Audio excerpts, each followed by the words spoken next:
Hi, it's Alaska Granny. One of my friends recently asked me, what are the top 3 survival foods that you would buy at Walmart? And I thought that's easy.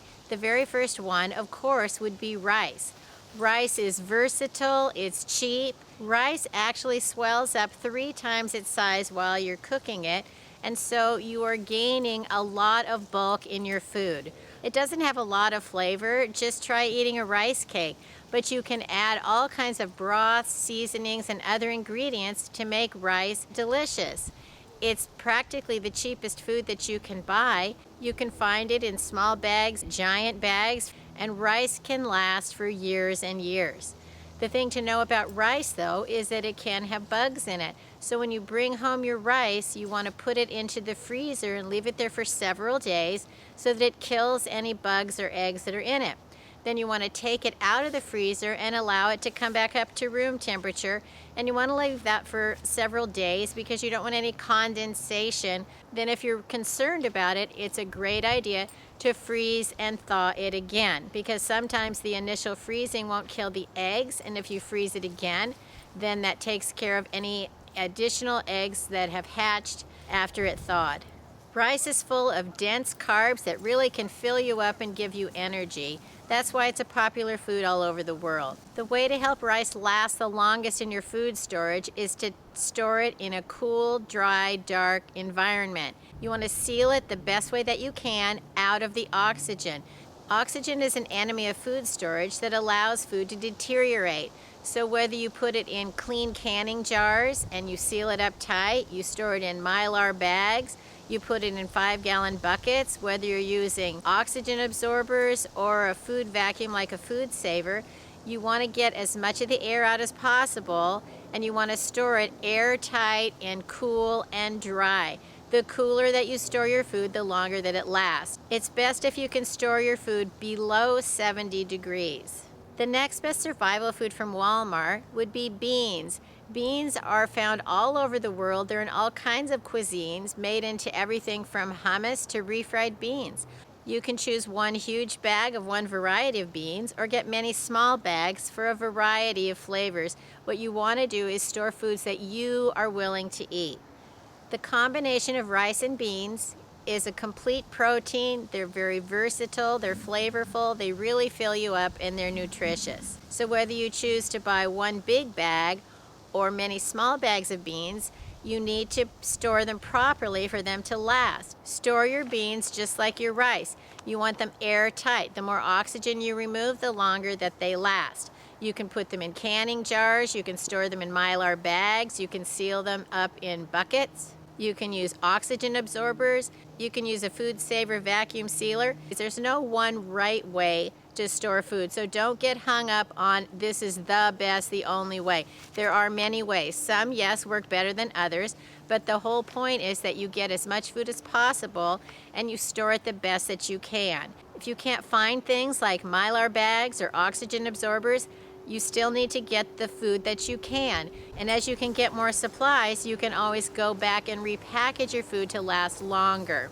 We need lots of water to cook rice and beans, so make sure that you are taking that into account when you're stockpiling food. Beans that haven't been stored in an airtight container can become very difficult to get to soften when you're cooking them.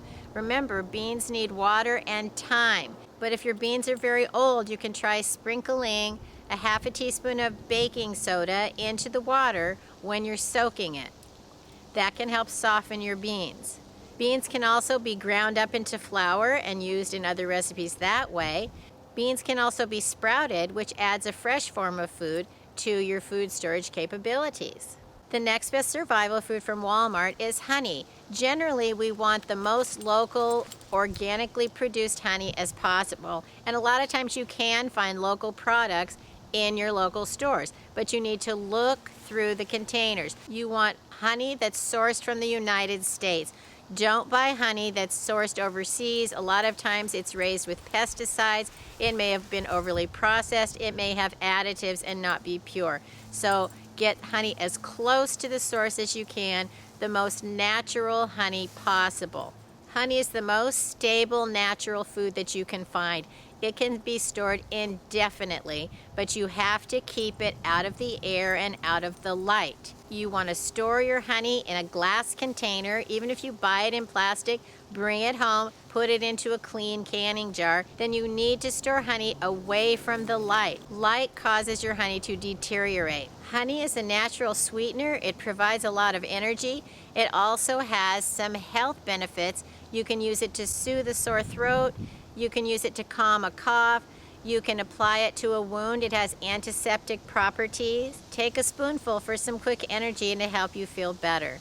Honey is delicious, long-lasting, and should definitely be a part of everyone's survival pantry. Over time, honey does crystallize. That's perfectly natural, but it doesn't mean that it's ruined. You can put it into a container of warm water and allow it to warm, and it will re-liquefy. Don't ever boil it, and never put honey in the microwave. Honey darkens over time. That's perfectly natural. Never give honey to a child that's less than 1 year old. There's something with botulism that can harm them, make them ill, and we would never want to do that. So never give honey to a child that's less than 1 year old. I've also read that if you have allergies to the pollen in your area, that if you get the most locally sourced natural honey and take a teaspoon a day, it contains the pollens from your area and can actually help decrease the allergic reaction that you get to the pollen in your area. I don't know if that's actually true because I don't have those kind of allergies, but if you do, it might be a nice natural way to try to get your body reset to live in the environment that you do. Foods have been sporadically unavailable, but a lot more food has been available in the stores here in Alaska over the last month, and so it's a good time to stock up on things that maybe you don't have enough of or you haven't been able to find for a while. If you have a chance to add to your food storage stockpile, you're adding food insurance that you will have enough to eat no matter what the future brings. Teddy, you're all dirty and wet. If you liked my video, I hope you'll share it with someone else you think might enjoy it. Learn more at alaskagranny.com. And please subscribe to the Alaska Granny channel. Teddy.